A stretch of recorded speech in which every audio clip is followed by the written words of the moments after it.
Welcome everyone to day 2 of the NIJ National Research Conference.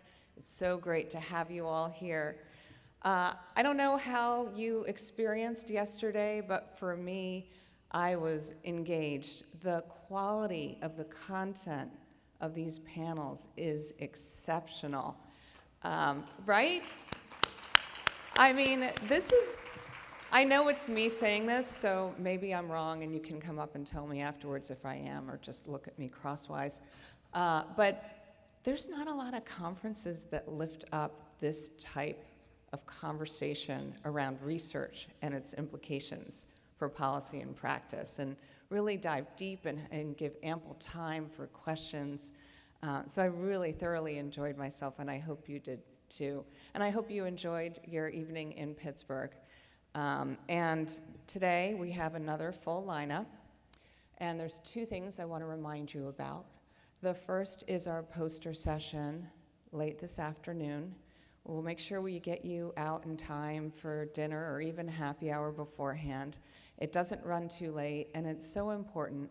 It was one of the ways that we crafted to enable people who weren't necessarily grantees to come and showcase their research. And we have 58% of our poster presenters who are students, and we really need to support our students because they're the future of this profession. So please, please come and explore the posters and interact with the poster presenters. I'm sure you'll learn a lot. My other reminder, you can probably guess. Anyone want to offer up that guess? What's she gonna, what? Evaluations? Yes, that's exactly right. How did you know? Please, please, please give us the feedback we need to make the next conference even better than this one is. So thank you for that. I also want to encourage you to, like I said yesterday, to really explore different topics. I went to some in the forensics area that were just fascinating. I learned so much, and I made some connections in my mind to social science issues and policy issues that, I just love connecting the dots and thinking about how what I learned over here can apply there as well. And that's a lot of what we do at NIJ. A lot of people know NIJ just through the lens of their particular topical area of interest or expertise. So, of course, we have our policing folks and the lead scholars that we featured yesterday, so they know NIJ through the policing research we do, right? Others of you know NIJ through the physical sciences areas and our body armor program, which is very prominent if you're not aware of it. NIJ develops standards for all the body armor that law enforcement wear, and if it meets those standards, it has the NIJ seal of approval on it. But there's a whole nother area of investment, research investment, that NIJ engages in, and that's in the forensic space. And even within forensics, it covers drug toxicology, ballistics, and of course, forensic science. And our forensic science work is, and particularly around anthropology and forensic DNA, is quite robust. And when you think about NIJ's mission of trying to make a difference in safety and justice, and even the theme of this conference, which is advancing justice through science, I can think of no better example than this next panel. You're in for a treat. This is a fantastic group of experts who are going to share more. And I'm going to introduce the facilitator, and that is Lucas Zarwell, and he is the director of NIJ's Office of Investigative and Forensic Science. And he's got a fantastic team.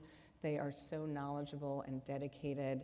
And anyway, I can't speak enough about NIJ's forensics research portfolio. There's also, we support a Forensic Technology Center of Excellence, which is a resource for the field. They have a strategic plan that they developed and was just going to print as I started as NIJ director a couple years ago. And that plan is so smart, so strategic, and they're chipping away at it with full support from me. So I really do love our forensics research, and I think you'll know why after you hear from this panel. So with no further ado, we're going to watch a video while our panelists go on stage. Thank you.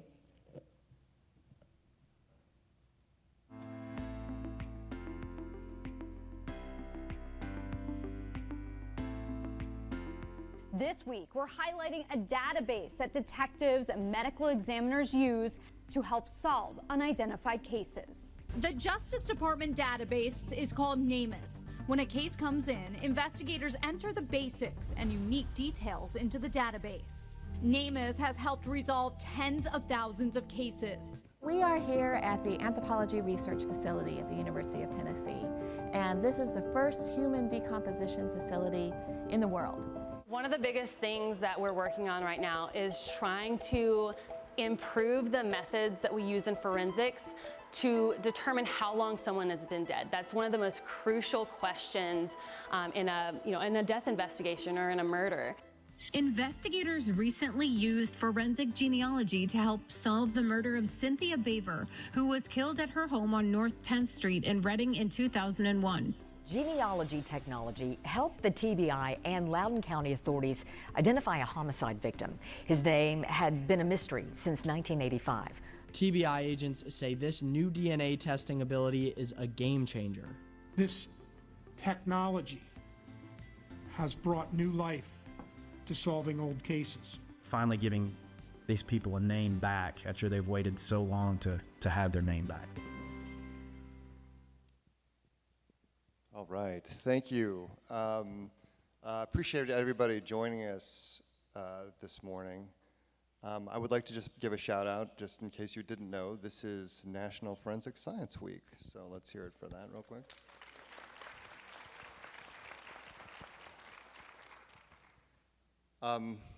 So let me kind of frame this a little bit.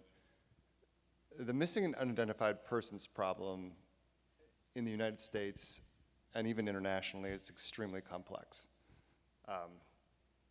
We have a very large country with rural and urban jurisdictions, and each one of them has unique challenges when solving cases of unidentified human remains.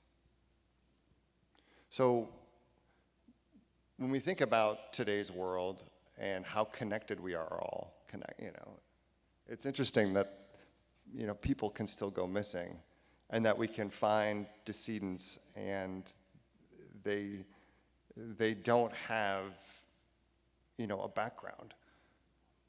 And so I think this particular panel, the individuals we've collected here today,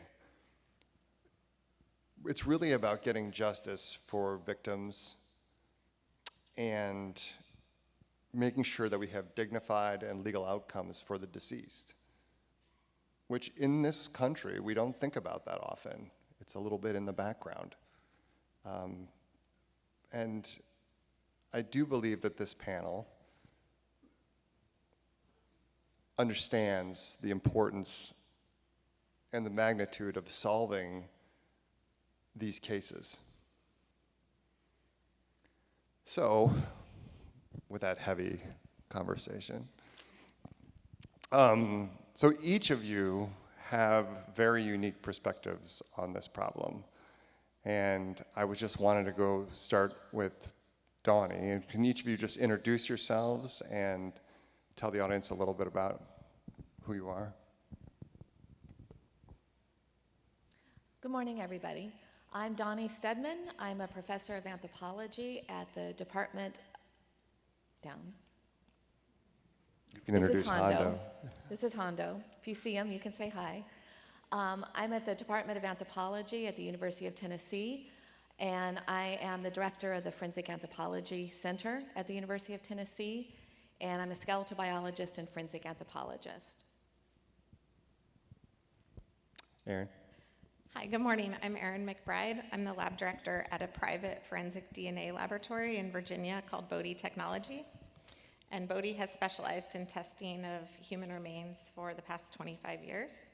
So we've been involved in large-scale missing persons projects worldwide, as well as one of the DNA labs for the NamUs program. And so we bring the DNA testing perspective to this problem. My name is Brandon Elkins. I'm a special agent with the Tennessee Bureau of Investigation. I oversee TBI's Cold Case and Human Remains Initiative. I'm also from Tennessee, so if you can't understand me today, make sure to knock on your neighbor that's from the South and see if they can translate. And my name is Heather McKiernan. I currently serve as the Senior Manager of Forensics at RTI International, where I also serve as the Forensic Services Project Manager for NamUs, where I help coordinate all of our forensic offerings, including traditional DNA and forensic investigative genetic genealogy, which is what my background is in. Thank you, guys. Aaron, I'm going to start with you. Bodhi received an NIJ award in 23. And you may have to explain this to our audience a little bit, but it had to do with the evaluation of SNP target enrichment. And so I was wondering, could you talk about if you're able to show that that enrichment is a viable technique, how will that change the landscape of human remains identification? Yeah, sure. I'll give some background on that. Well, assuming that we can develop a viable technique, what it's going to do is allow us to solve more cases, especially cases that are highly degraded, very challenged remains. And just to frame that a little bit, bones are some of the most difficult sample types to test for DNA. They just have inherent challenges with them, to the point that many labs don't even test bones. And there's been a lot of research, much of which was supported by NIJ over the years, to improve testing methods. And I think we've come a long way when it comes to traditional DNA testing, what we call STRs, the type of testing that is going in the CODIS database. Most of the time now, we can get a traditional DNA profile from bones. But there's still challenges. There might not be hits in the database. There might not be family references available. And that's where forensic investigative genetic genealogy has really been a game changer for solving more of these unsolved cases. But now we're using techniques that are not new, but they're new to forensics, and they have not been optimized for these difficult sample types. If you think about a lot of the genealogy testing, it's designed to work with saliva samples that you donate and send in. It's not designed to work with 40-year-old cold case bones. So now we're having to improve methods with sequencing to get it to the same point, like with these incremental improvements. So specifically with this grant, the target enrichment, what happens with sequencing now is the reaction sequences everything that you put in there, so including non-human DNA. And this bacterial non-human DNA often interferes with the sequencing and can impact the quality of the result we get. And then that in turn decreases the quality of the searching and the matching. So with this grant, we're aiming to do what we call target enrichment, where we're essentially going to capture just the human DNA in the reaction to sequence that to overcome the interference of the non-human. And that will allow us to get more matches in the database, a higher success rate. As far as changing the landscape, the other goal of this grant is to work on best practices in this area and to create a blueprint for other labs to implement this so that it's more widely accessible as opposed to a specialized test, so that this can be more commonplace and help overcome the barriers to entry with this new technology for other labs by disseminating this research, which NIJ does a great job of doing, at venues such as this. Thanks, Aaron. That was a good explanation for a pretty complex technique. I think we take for granted how DNA is the litmus test for identifying someone. We don't realize how difficult it is to actually get to that substance in a way where we can actually apply it. So I'm excited about that work. Donnie, NIJ has seen a lot of advancements in medical legal death investigation and in human identification. As an anthropologist, how has that affected your science? What is next for anthropology? So for those of you who may not be familiar with forensic anthropology, Forensic anthropologists study the human skeleton, all of the ologies, the embryology, the histology, the growth and development. And for forensics, we take all of that knowledge about the human skeleton and apply that information to address forensic questions like, where is somebody? How can we recover them? Who are they? What happened to them? So trauma analysis, things like that. In terms of the advancements, it affects our field tremendously because we deal with human remains that are in the worst of the worst condition. They can't be visually identified, they usually can't be fingerprinted, and so it falls to us. And so we work the cold cases and cases that really can't be solved with other means. So the advancements coming down, especially with DNA, with the forensic genealogy, this SNP enhancement is incredibly exciting. Rapid DNA is very exciting, not only for cold cases, but also for mass fatality incidents and human rights work that anthropologists are integral to. I think other advancements that are really exciting include the microbiome. The potential for the microbiome to be individualizing is very interesting. Remote sensing techniques to help us find missing people. New chemistry techniques such as LIBS that may help us distinguish individuals from the skeletal remains, which previously we'd only been able to do with DNA. And isotopes in general are super interesting. We're helping with biometrics, push that technology so the algorithms can detect individuals and capture biometrics and force a match, even in individuals that are not in the best of conditions. But I think the key to all of these potential resources, though, is testing. We have to, when we bring technology into the forensic realm, we have to make sure we understand the limits of detection of that technology. And NIJ's kind of basic science grants help us figure that out. What are the boundaries to this technology? When does it work? When does it not work? We have to understand the associated errors with a particular technology. And I think also it's our responsibility to understand the ethical implications of the applications of technologies, including the responsible use of AI to forensic casework. You had to go there. You had to open Yeah, that up. I did. I understand. Okay, switching gears a little bit, I'm going to move over to Brandon.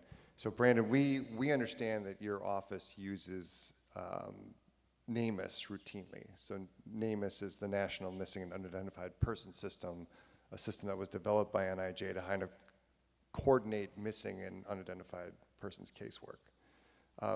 Could you tell us how your office applies the tool? Has it been helpful? Are there other resources at OJP or NIJ that have supported your investigations? Absolutely, yeah. I love how they put me right next to Heather here, so I have to talk great things about NamUs. Don't get anything wrong. Yeah. No, you know, NamUs has been an integral part of TBI's investigative strategy involving long-term missing cases as well as unidentified human remains cases as long as I've been there. And it's sort of the gold standard for law enforcement in handling these cases. Tennessee has adopted a law that now has helped us to be able to make sure that information is inputted quickly and responsibly.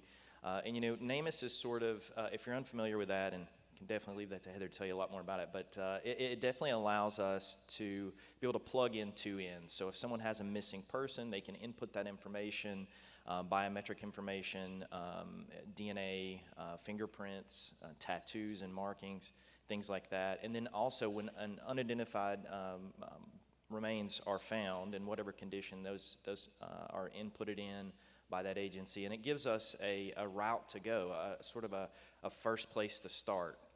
And we have seen success in that. We've seen cases that we've turned around quickly just from the information that's contained within NamUs. It's been fantastic. It's also a great resource for law enforcement in seeking forensic testing, especially agencies that don't have funding or need direction in that.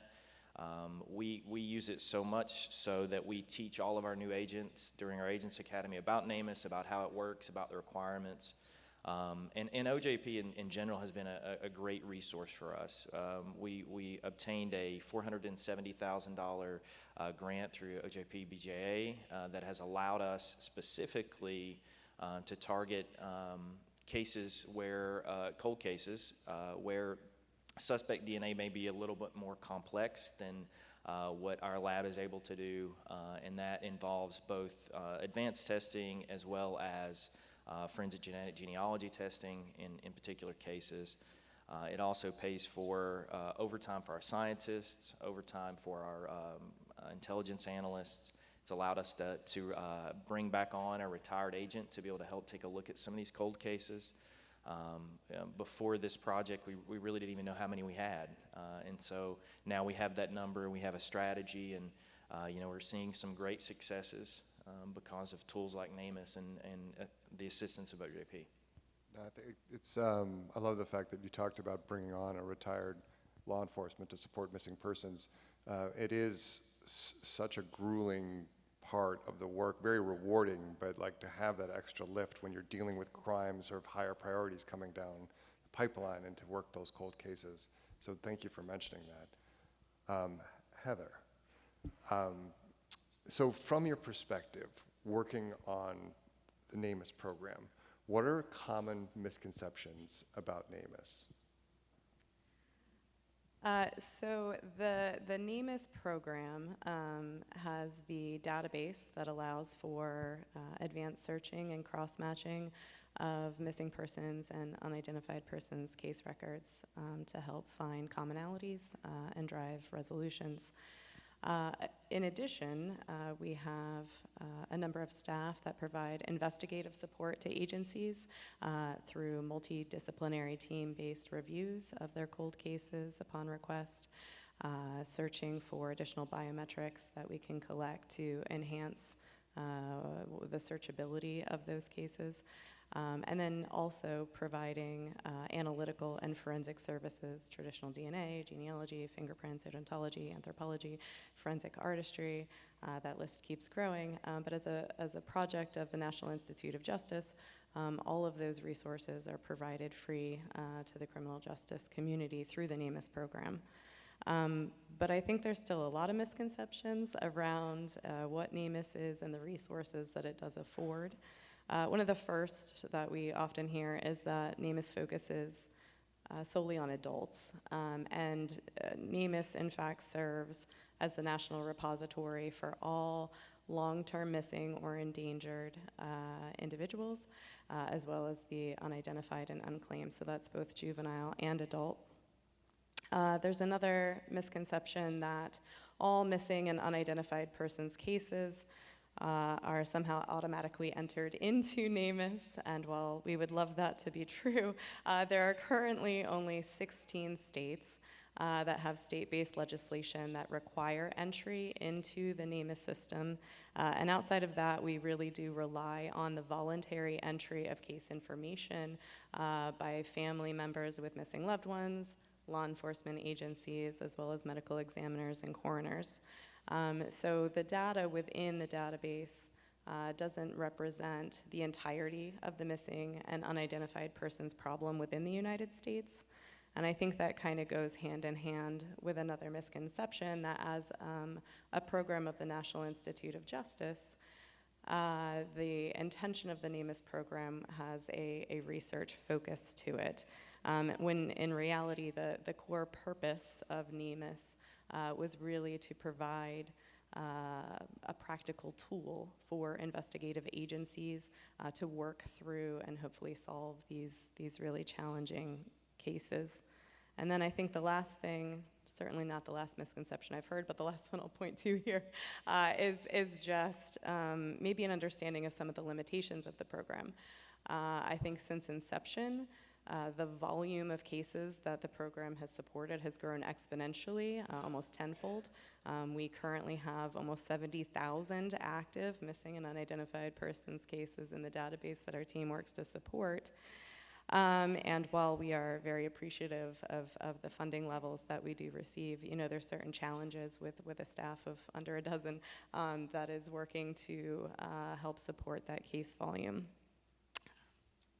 It's interesting. I saw a statistic yesterday that was like from Monday from NCIC that was showing, 600,000 missing cases from NCIC. But those are also short-term missing cases, right? Like NamUs is holding on to like those long-term, greater than 3-month type cases. Yes, it is for the long-term cases, but also some discretion to the investigators, because if there's an indication that that person is at imminent risk of harm, there's a suicide note, you're walking into a bloody room where that person disappeared from, indications like that show, that person succumbed to some kind of injury, then that is a case they should immediately enter into the database. So there's a little bit of gray zone there, and it really does come down to the investigating agencies and kind of their discretion on when they think that case could best be served by the resources that the program affords. Thanks, Heather. So, Aaron, we know that Bodhi has gotten a number of research awards from NIJ and other places, but how else does Bodhi serve the community? Sure, yeah. So our primary business is as a DNA service provider. So while we do have a robust research program, our primary business is in testing cases. So we test over 20,000 cases a year, ranging from unidentified remains, sexual assaults, violent crimes, property crimes, really any case type. And we also do consulting. So I think our research and our services go hand in hand. We work with agencies all across the country and actually internationally as well. And that's law enforcement, attorneys, crime labs, anthropologists, non-governmental organizations. And so in providing these diverse services across the country, we're in a unique position to help see what some of the challenges are that our customers are facing and some of the needs of the community. And so that often drives our decisions in what research grants we apply for, because our goal is to always make them applicable, something that can directly help solve these cases. And then likewise, our participation in the research then benefits the services because it makes sure that we're using the best technology to help these cases. So I think they really go hand in hand. And as a service provider, we see ourselves as a partner to our customers, to their labs, to their programs. And it's, most public labs don't have the resources to do a lot of research. So that's another area that we can help the community in doing this research and making it widely available so that other labs, the entire field can benefit from the research. No, I'm glad you mentioned that because, NIJ is so focused on transitioning technologies, right, into the practice in crime labs, into investigators' hands, and, without our research partners, making sure that the methods are validated, working correctly, we just don't have. It's very difficult for a crime lab or law enforcement to make that leap until the technology's been vetted. And so I like what you're saying because it reminds me that, it's great to have people on the cutting edge that are actually able to apply some of this work. And speaking of more cutting edge work, I'm gonna go back to Brandon. So Brandon, we know that Tennessee kind of committed itself to advancing the use of DNA technologies across the state by basically, IgG or investigative genetic genealogy or forensic investigative whatever we want to call it. Can you talk a little bit about how that happened in Tennessee and about some of the successes you guys have had since taking on that technology? Yeah, absolutely. So, I've been working on cold cases essentially my whole investigative career. I've just really had a passion for it, really enjoy it. And with that has come, several unidentified human remains cases, some of those being children. Some of those I worked as long as, one case, 17 years before we got an identification. So, early on, law enforcement would hit this CODIS wall. That's kind of what we call it. You would do everything that you could do. You would, whether it was you were trying to identify a suspect or a victim, you would hit this CODIS wall. You get good DNA, and that would go into CODIS, and they would say, no matches. And so you just waited. And sometimes, those worked out where someone was arrested and a profile was entered into CODIS, but that wall was so hard to get past. And so we began to look for something to get over that wall and, enter forensic genetic genealogy, FGG is what I'm going to call it. And since that time, we've seen great successes. We began evaluating our cases as an agency. We found out that we had 479 cold cases at TBI.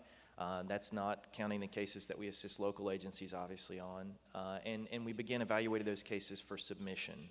Through that process, we were able to write a grant that allowed us to deal with the suspect DNA end on cold case homicides and sexual assaults. And then we were able to get funding from our governor in Tennessee to specifically target 14 unidentified human remains cases. And I'm happy to report from those 14, we've identified 7 already through this technology. So, and it's been huge. It's been a great thing for our agency. It's become the gold standard.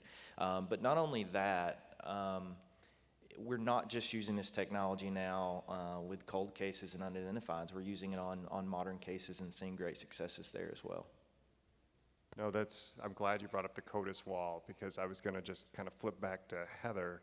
Heather, when it comes to unidentified human remains, so we're not talking about just a good blood sample at the scene, right? But the success rate of FGG with unidentified human remains of a missing person, because if you're in CODIS, it's because I know there's different layers to CODIS, and it's a complex system, but is FGG better for identifying human remains than traditional CODIS methods, in your opinion? Oh boy. So I would say traditional DNA and the markers that it relies on, STR markers, were really intended for these direct comparisons of the same individual. And it's very successful when used in that application. You can even look at the CODIS statistics from the forensic index and see over 50% of the time you have a hit in investigative intelligence that's provided through that pathway. It really is not enough information to provide these more long-distance familial connections. You're talking about 20 different points of data that you're generating when we are talking about the crummy old bone samples that we're usually dealing with unidentified human remains. You might not even produce a full profile, so you have half as many points of comparison. And so at best, you're looking at parentage relationships where you're sharing only half of that information, or as you go out 25% or less. And so you kind of quickly exhaust that technology's ability to make those more distant connections.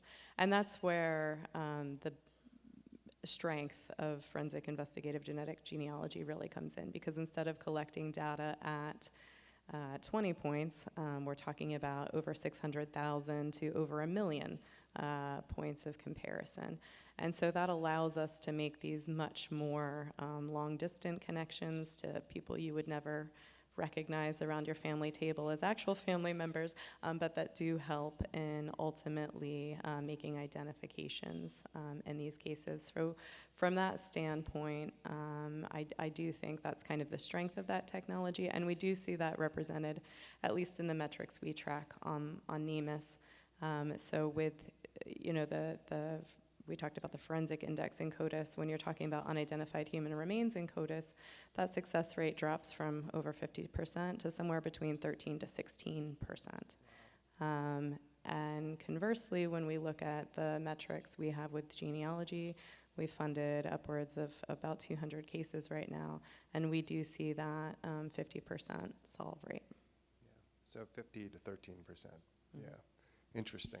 We're back to bones again. I think people also, they don't really understand that like not all human remains are in poor condition. So fingerprints still work, dental IDs, there's many ways to identify an individual, but it's these really difficult cases where we're looking at research. And so Aaron, both Bodie and University of Tennessee have had a long history of being NIJ grantees and about improving forensic science.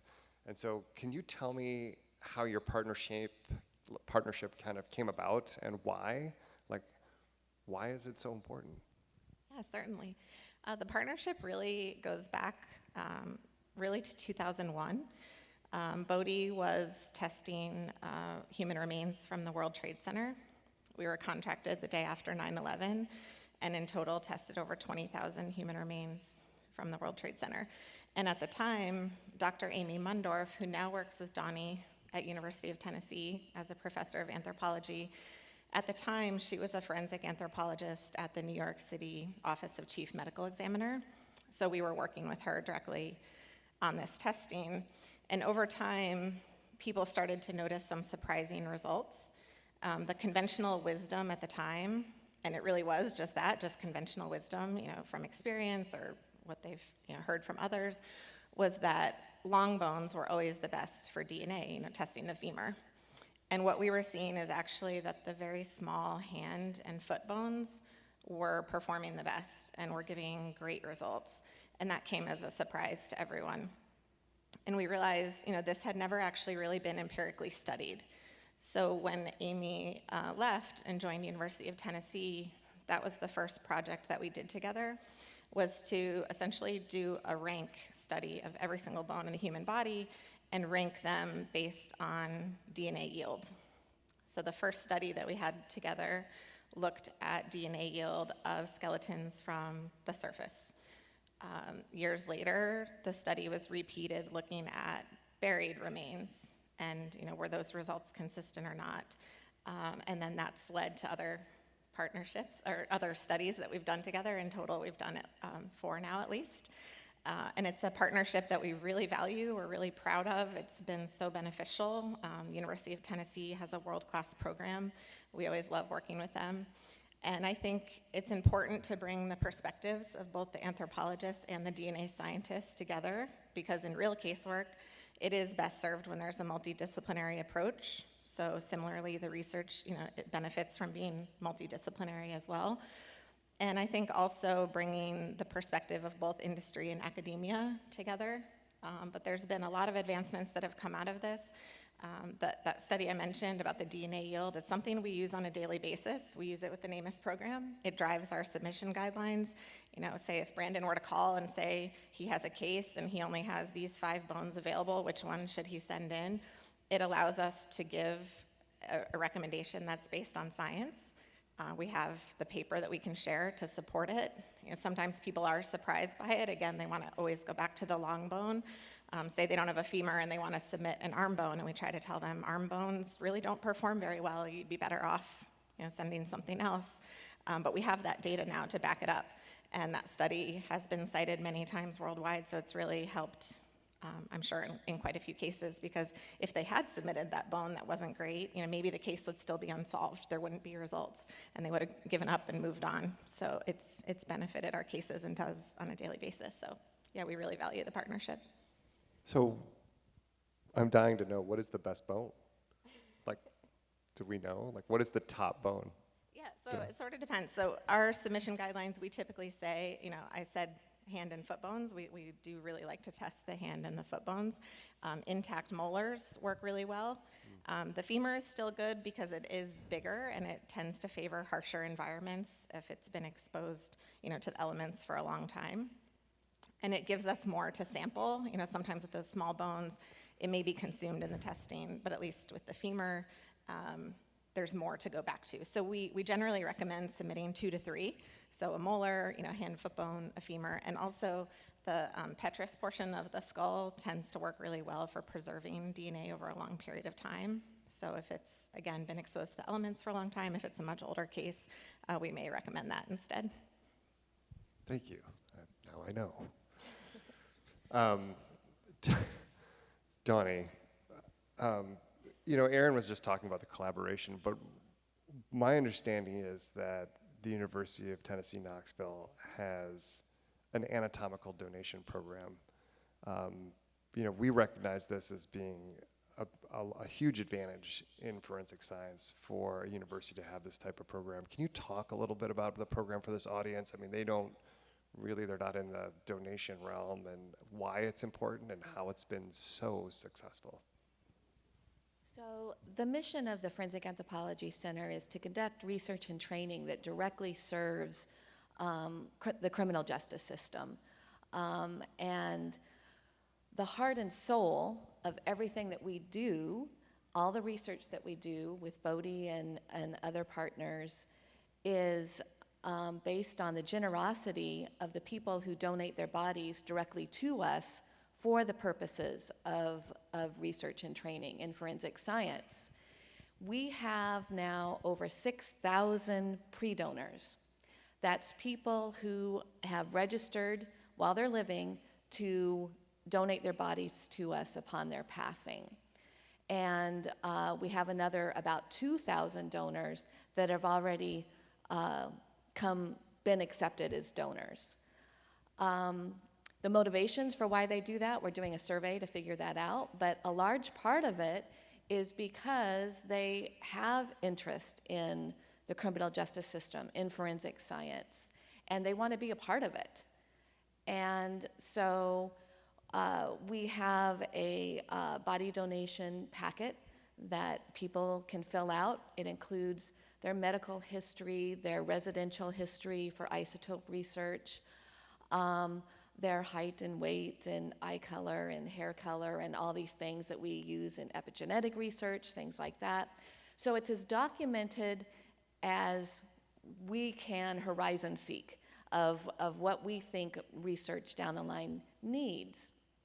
And so these individuals come and we place them for decomposition research at the Anthropology Research Facility, commonly known as the Body Farm.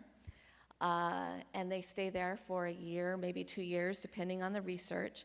And then they're accessioned into the UTK donated skeletal collection, where they're used for research and teaching forever. And these are developing new identification techniques, looking at diseases in the skeletons, some epidemiology, things like that. So there's really no end to the gift of body donation. And I think that's one of the draws that people who wish to donate their bodies to science donate to us, not only because they can see and hear about immediate results in forensic science, but because they can teach us forever. And I think that's one of the reasons why people donate. And the FAC is run by 5 amazing women. And Mary Davis, one of them, she helped redesign all of our body donation documents and came up with what we call enhanced consent, which we think is really important, where people can opt in or opt out for different types of research, trauma research, DNA research, research that involves, their biometrics and faces and things like that. And so it gives people more agency about how their bodies, their information is used even after they're deceased. Donna, you mentioned, just on the side, you had mentioned isotope research. Can you explain to the audience a little bit about that particular track and how isotopes might be important? So isotopes are essentially okay, let me start again. So your bones and teeth are made up of minerals, and those minerals are variations of isotopes, different weights of the minerals that are in your bones. You are what you eat. Your skeleton is what you eat and what you drink. And so different isotopes get taken up into your skeleton and into your teeth in different stages of your lifespan. It's true for all of us. And what is really cool about isotopes is that depending on where you live and the water you drank when you're young versus where you are now, and the food that you're eating and the water you're drinking now, we can see variations in those isotopes based on an individual's residential history. And so that can sometimes help us narrow down who an individual might be that's missing, because we can do isotopes and figure out what their residential history is. So even though they might have passed away, died in Tennessee, they might not be from Tennessee. They might be from California. And we can see that in their bones and in their teeth. And that then helps law enforcement narrow down who they might be looking for, not somebody from Tennessee, but somebody from California, or at least the American Southwest. So that's really important research, and so we get information from our pre-donors about what their residential history has been, all the places that they lived, how long they lived there, and now we're getting information about their diet as well, because we think that might have some sort of agency over their isotopes. That is very cool. I think I'm going to be taking a little bit of Pittsburgh home with me in my isotopes. Just a little bit. A little bit. Yeah. Certainly some of those sandwiches I ate yesterday are definitely going home with me. Brandon, can you tell or talk to the audience a little bit about what you think makes a good cold case unit when it comes to unidentified missing persons? Like, what do you think is the combination that works the best for TBI, and how could that be applied? That's a really good question. So I think, it's kind of like us sitting here, right? Law enforcement's come a long way. In the end, a lot of us are just dumb cops. That's okay. But we've come a long way from gumshoe method, right? You look at the way that investigation was done so many years ago, and it's changed. Law enforcement investigators are expected to have a completely different knowledge base than what we did even 20 years ago. You have to know a little bit about DNA. You have to know a little bit about anthropology. You have to understand a little bit about odontology, about so many different things. And so I think to be successful, it does involve training. It does involve experience. But I think it's bringing together a team of people that are able to offer different things in those complex cases. So that doesn't just involve good investigators or bringing on retired folks that have worked for years and years, but it also involves having a team of forensic scientists. We are lucky at TBI that we have scientists that are specifically working on this project with us, that I can pick up the phone and say, de-science this for me. Give me this in cop speak so I can understand it. But we also have intelligence analysts that understand the places to look, how to utilize NamUs in a very advanced way. And we have to bring all of those people, I think, together to make it successful. Thanks for that, Brandon. Heather, if I'm a law enforcement officer and I'm thinking about the possibility of using investigative genetic genealogy on a case, like, what steps should they actually take to get started? Like, what is the first thing they should know, whether or not their case is even eligible for that type of work? So the very first thing I would say is that while it is an exciting new tool, it is not the only tool that can help them solve their cases. And what they should be doing is exhausting all other biometric comparisons and investigative approaches prior to even considering forensic investigative genetic genealogy. If you just look at NamUs and the pathway that we have with the FBI latent fingerprint unit, we've helped resolve over 600 unidentified persons cases by rerunning print cards that, for the most part, had been run previously. And that's because through advances made possible by research, you've had improvements to the algorithms that help search those fingerprints as we transitioned from the FBI's APHIS system to NGI, which is the database that they use today. As well as, identifying efficiencies and all of the other tools that we've pulled together with that fingerprint workflow, including analytical searching capabilities, offline searching, that have helped us, obtain those resolutions in cases where they thought that was something that had maybe been exhausted. we added tattoo database searching to something that NamUs helps to facilitate. We just had a case that was solved through FGG testing, which is very exciting. But when we saw that we also had the missing persons record in the database, I always go back and dig through to see why that hadn't hit previously. And in looking at the missing person, there was great photographs and descriptions of a tattoo that he had on his chest with his 3 children's names and date of birth. So I went back to the unidentified person's record. It was not skeletal.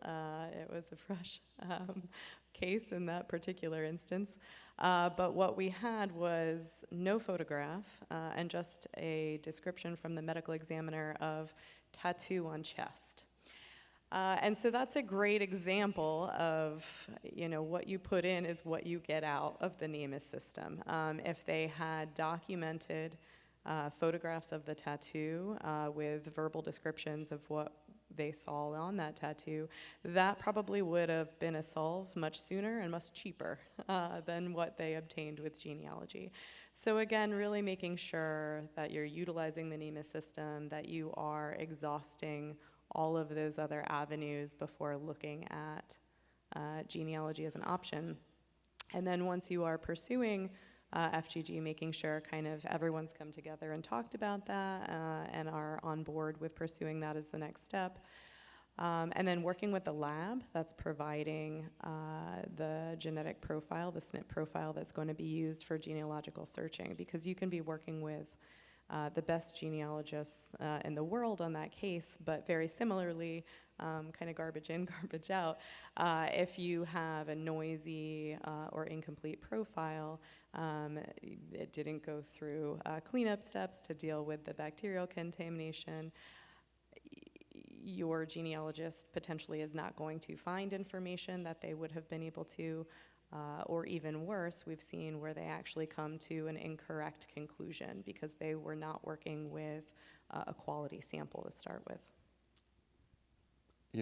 Heather, I learn something new every time that we have conversations surrounding these cases.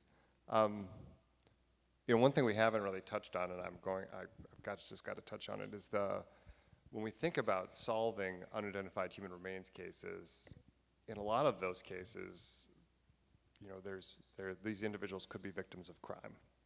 And so forensics, in some ways, when we're looking at comparing tattoos or fingerprints, identifying a person doesn't always show up in court, right? But we still believe in validation.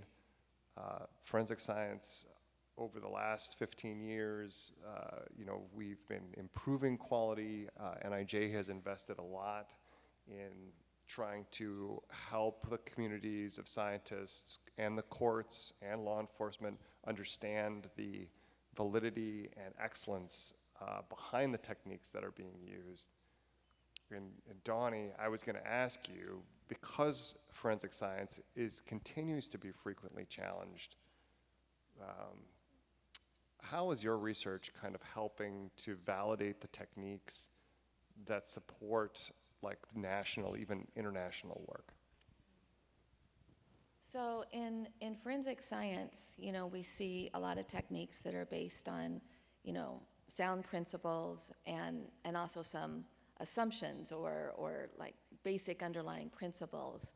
And Aaron has the best example, I think, of what happens when those principles become fact or those assumptions become principles or fact, but have never actually been tested.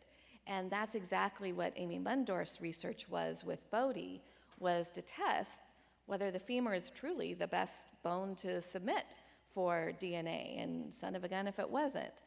And so the Forensic Anthropology Center is really set up nicely because of our donors and our resources to do those basic science testing. And the NIJ basic science grants are perfect for that, to allow us, to allow researchers to test basic scientific assumptions and find out, is this validated or is this not? So that DNA example is a good one. Another one that we did was based on several studies that we did where we had multiple individuals all out at the facility at the same time. And based on 40 years of research at the Forensic Anthropology Center at the Body Farm, we know how important external variables are to decomposition, such as insect access to bodies and temperature. We all know that as things get warmer, insects are more active and bodies decompose faster. And so we always thought it was the external variables. And we did some studies for NIJ where we were placing donors, multiple donors at the same time, in the same location, in the same season, out at the facility, and getting very different results in how they were decomposing. External variables are all the same. So we started thinking something's going on inside the body. And so we developed a study to look at how drugs and end-of-life diseases affect decomposition.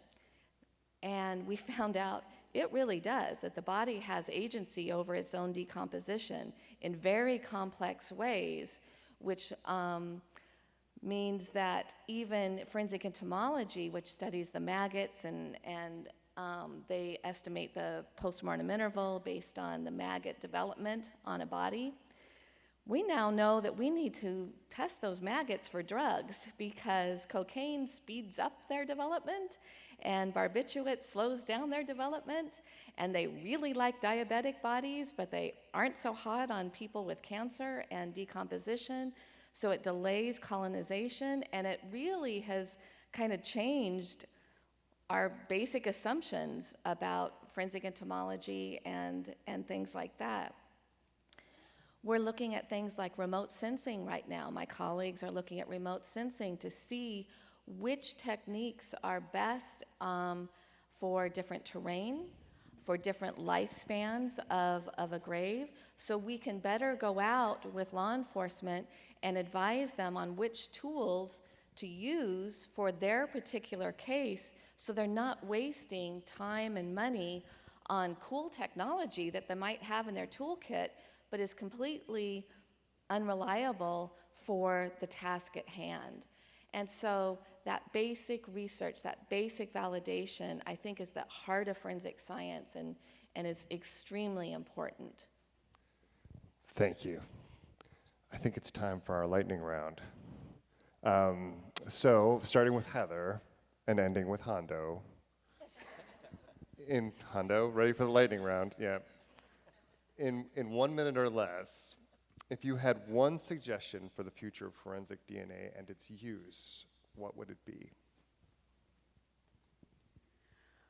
We've seen a lot of cases that fail to produce traditional DNA profiles, STR profiles, and yet are very successful in still producing SNP profiles for forensic investigative genetic genealogy. And that's in large part thanks to funding of research that National Institute of Justice provides the community.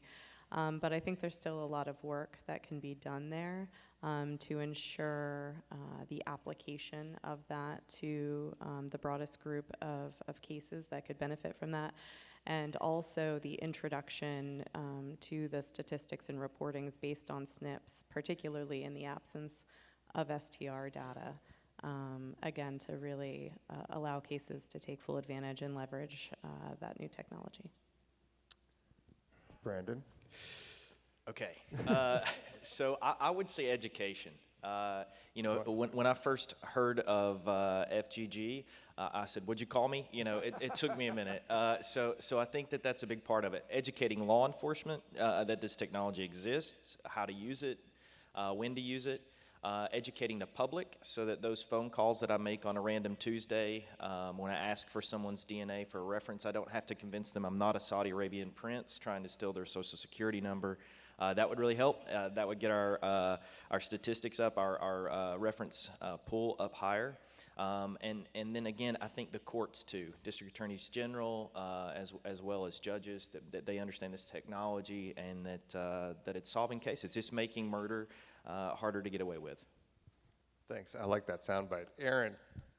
Sure. Yeah, I think we've advanced forensic science, especially in the DNA realm, anytime we've been able to do more with less, more information from less sample or more compromised sample. So to echo what Heather said, I think there's a lot of untapped potential in sequencing, but not just with FIG. I think FIG was probably the push that the community needed to go into sequencing. Now a lot of labs that are going into genetic genealogy now have the equipment to do other sequencing applications. If it wasn't for FIG, they wouldn't necessarily have that. And I think there's just so much more that we can do there now with sequencing, and excited that NIJ is supporting research in that area. Donnie? I think beyond the day-to-day casework, I think we need to also look forward towards more mass fatality events, humanitarian work that involves DNA. The World Trade Center response really drove DNA technology. I think we would all agree that advanced significantly.